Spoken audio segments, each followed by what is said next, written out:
I recently read Be Obsessed or Be Average by Grant Cardone. Here, answer me these questions. Do you ever feel misunderstood? Like people think you're too obsessed with your passion? Like what does that even mean? Like do they have a point? Well, no other book talks so deeply about the real life skill of being obsessed with your dreams. So these 4 chapters I'm gonna talk about today are the ones that have the most powerful lessons that you don't wanna miss. Chapter 2.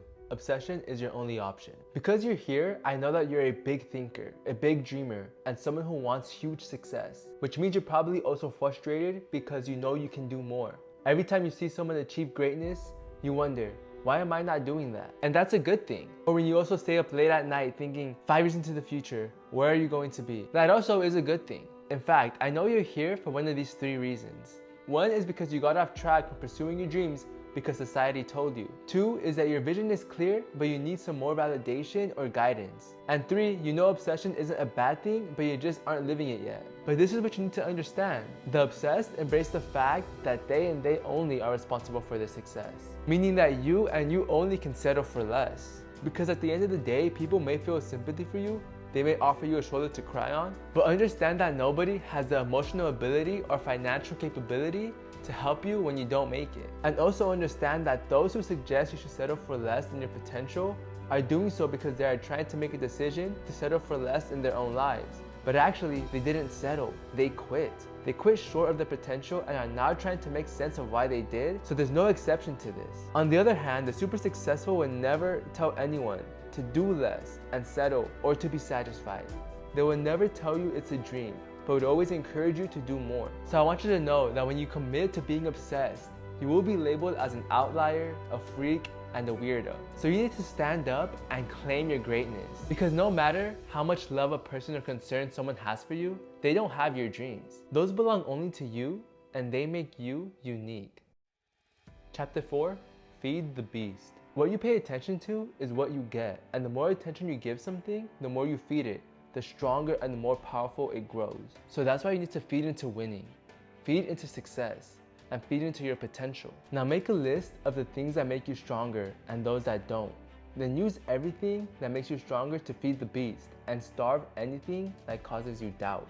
Because when you feed the beast, your dreams have more of a chance to become a reality. But if you ignore or deny them, you will end up with weird, destructive obsessions. And in the end, when you sit on them and suppress them, they will, no questions asked, turn into envy, fear, doubt, and regret. It's almost like you need to wake up and go to sleep focusing on your goals the whole time. Write them down every morning and read them every night until they become a part of you. And once you internalize them, you will see everything around you as a means to achieving your goals.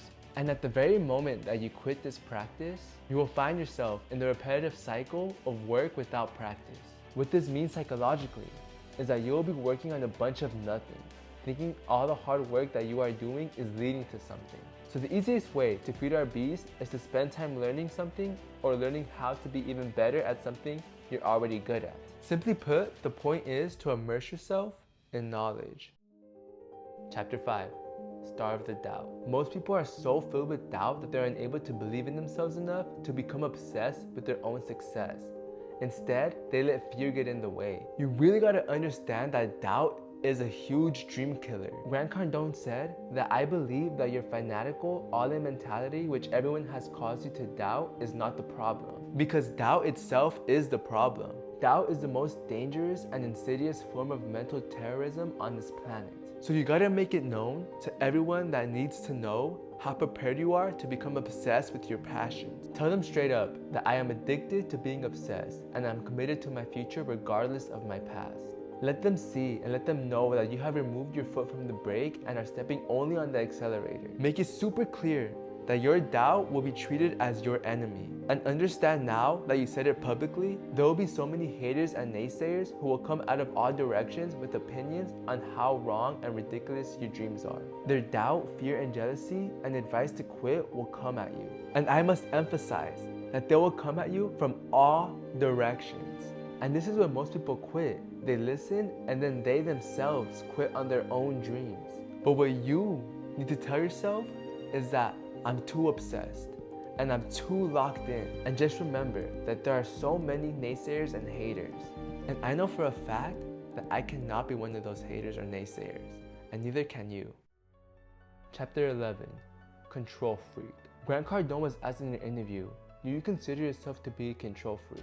Without a doubt, he said, I love control, demand control, lust for it, and make sure I have it. Understand that having control is a good thing. Just because that people try to make it seem like it's a bad thing, doesn't mean that it actually is.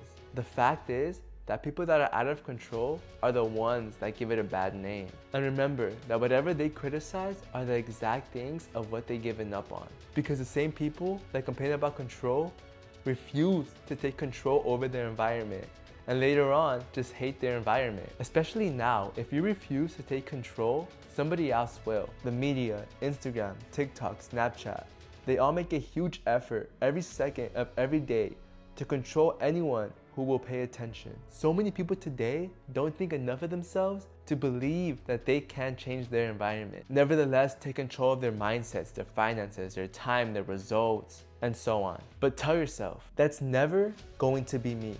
Because I'm so obsessed with avoiding the problems that come with losing control in the most important parts of my life. If that means you call me a control freak, bring it on. I want control. So if you follow this lesson along with every other lesson, after this video, you will have the foundation on how to be obsessed with your dreams. And with that being said, go be obsessed or be average.